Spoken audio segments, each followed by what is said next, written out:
You're watching The 7 from WATE 6 on your side. Good evening. I'm Bo Williams, and welcome to The 7. Let's get a look at the big 7 stories happening right now. And we start off with continuing coverage of the Stanley Freeman Jr. trial. DeAndre Davis and Rashawn Jordan are accused of shooting and killing Freeman while he was leaving Austin East Magnet in his car on February 12, 2021. Davis was 16 at the time of the shooting, while Jordan was 14. Yesterday, opening statements were given, and the prosecution began calling witnesses and presenting evidence. That continued today with the prosecution calling multiple witnesses, including the officer who detained Jordan. Davis's aunt also taking the stand. She claimed that yesterday a juror was mouthing words to the Freeman family, prompting the defense to push for juror misconduct. However, the judge disagreed. I've had it with comments from the peanut gallery on this side of the courtroom. Now, I've told y'all before, if there's comments being made from the folks in the seats out there while this case is proceeding and court's in session, I will excuse you and you will not be able to sit in here. I don't want to hear another word from you, Miss Davis, unless you're called to testify, or whoever that was. Miss Davis, you've been very polite with me throughout this trial, but I thought it was you. Whoever said that, I'm not going to tolerate it anymore. Two other KPD investigators took the stand today detailing the evidence incriminating Jordan and Davis in this shooting. Following Monday's school shooting in Nashville, there is now a big push for change. ABC News obtained a more detailed timeline on the shooting that left 3 children and 3 staff members dead. This comes as we learn more about the shooter and the victims. There will be a citywide vigil in Nashville tonight to honor the lives lost, and we're told First Lady Jill Biden will be in attendance. There will be musical performances as well as prayer. This is all to honor the victims: Hallie Scruggs, Evelyn Dykehouse, William Kinney, Mike Hill, Catherine Kuntz, and Cynthia Peak. Among tonight's speakers are Nashville's Mayor John Cooper, Nashville's police chief, and Nashville Councilman Russ Pulley, who represents the Green Hills area where the shooting took place. Pulley says Green Hills is the type of community that wants to help during times of tragedy. He says the best way to help the victims' families in this case is to give them space to grieve. Now, also honoring the 6 shooting victims, the Nashville Predators. It happened during their game in Boston last night. Both teams wore this decal on their helmet to remember the victims and support the survivors of the shooting at Covenant School. The Bruins also held a moment of silence before the national anthem. The parents felt like she should not own any weapons. She did have one weapon that they encouraged her to sell, which she did. Law enforcement was never contacted. It isn't the gun, it's the shooter that's the problem. President Biden also renewing his calls for gun control today and has expressed frustration with congressional inaction. On Friday, the Gatlinburg Police Department announced it had identified remains from a cold case dating back nearly 50 years. Those remains belonging to Charlotte Roberta Henry. The investigation started in December of 1974 after a body was found in Gatlinburg. That body was never identified. Within the past year, the Gatlinburg Police Department contacted Othram, which is a lab near Houston, Texas, to look at the remains in hopes of identifying them. The remains were sent to the lab where technicians believe there was a possible DNA match to a relative in Arkansas. Gatlinburg PD contacted the potential match, who told police her sister had been missing since August of '74. The DNA sample was then submitted. That sample then positively identified the remains to be that of Henry's.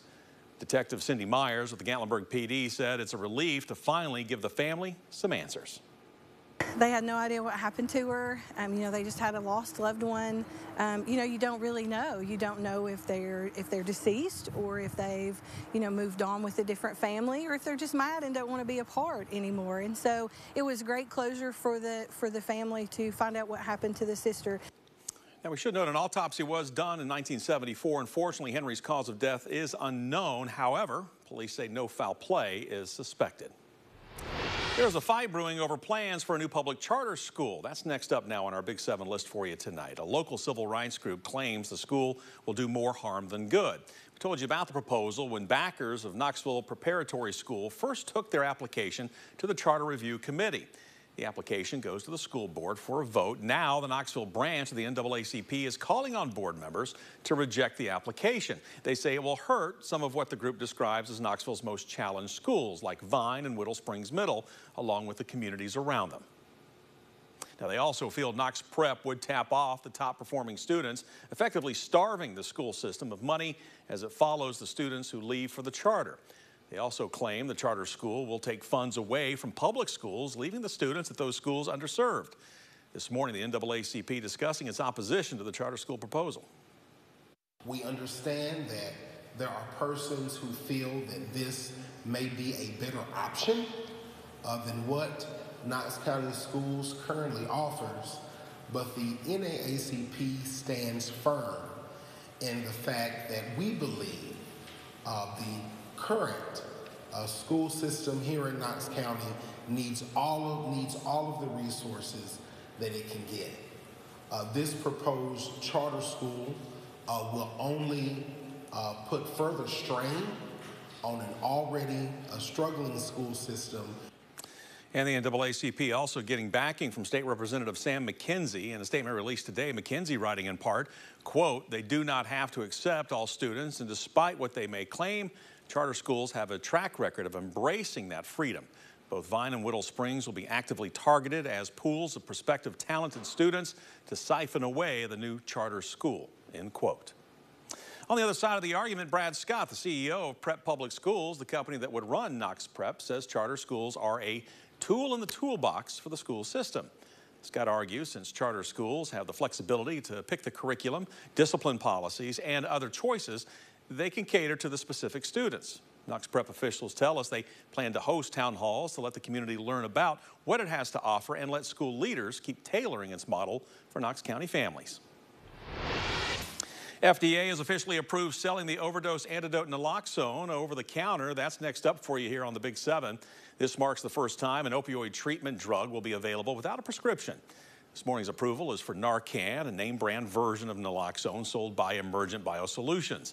How much this will impact a nationwide overdose crisis, though, is still not clear. Even the better access to naloxone is a priority.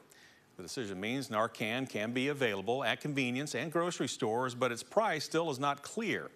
For many people who use drugs, naloxone is already available from community groups, and that's not expected to change. Next up on the Big 7 list, the Knoxville Marathon, just one big event taking place downtown this weekend. With everything going on, KPD right now really warning there could be some heavy traffic at times, that's for sure. From the Knoxville Marathon to Big Ears to the Eagles concert at Thompson Bowling, plus the annual Chalk Walk downtown, it's going to be packed. In fact, KPD notes there are 24 special events downtown this coming Saturday and Sunday.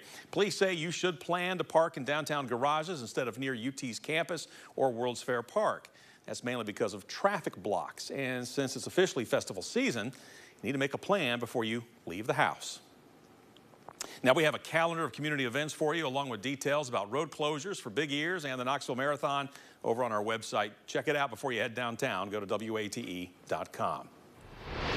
Dirt at Bristol Motor Speedway. That is our final Big 7 story. I love this site. Nascar is getting back to its roots early next month by racing on dirt at Bristol. Next month, by the way, marks NASCAR's 75th anniversary. Following tradition, Bristol Motor Speedway is covering its oval track in dirt like NASCAR did back in the 50s and 60s. Speedway is holding a weekend filled with races, hosting famous drivers like Kyle Larson and Kyle Busch. Now, the president of the Speedway spoke in Knoxville about the event today and spoke about the importance of this event. Being able to really bring the roots of NASCAR in dirt racing to modern era on the 75th anniversary of NASCAR is something really special, something we don't take lightly. This is the third year in a row Bristol has hosted a dirt track. The event will take place April 7th through the 9th. Tickets, by the way, start at $60 and are available at bristolmotorspeedway.com.